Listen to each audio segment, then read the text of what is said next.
with Tom Brokaw. Good evening. Another issue tonight that directly affects the American economy, trade with China.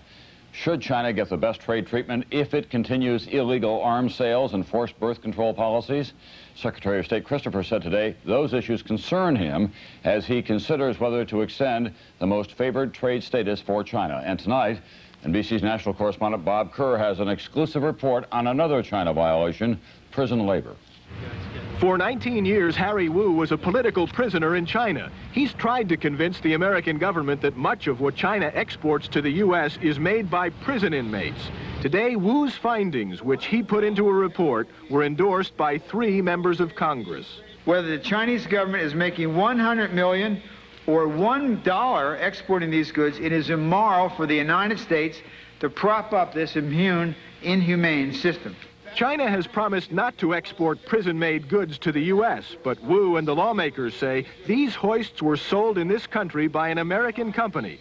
U.S. law bans the import of goods made by forced labor. When confronted with the allegation, the president of the Colombus McKinnon Corporation first denied it. Well, I don't think they would be, A, telling the truth, and B, Later, he seemed less sure.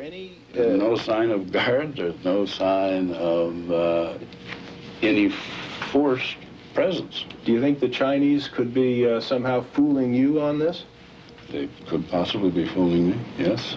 Lads showed us photographs from his visit to the Chinese factory. Each worker's head was shaved, and they wore what appeared to be uniforms. Clothing Harry Wu says is worn by Chinese prisoners. Wu has gathered evidence that he says proves that the Chinese factory Lad's company deals with is, in reality, a prison.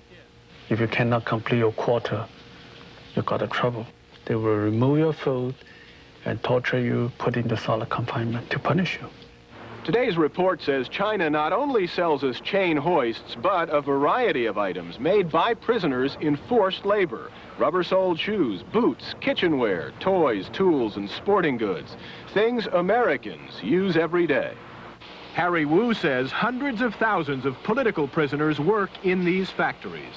Well, I don't care what kind of business you want to do, but please don't buy the blood. Don't buy the tears. Bob Kerr, NBC News at the Capitol.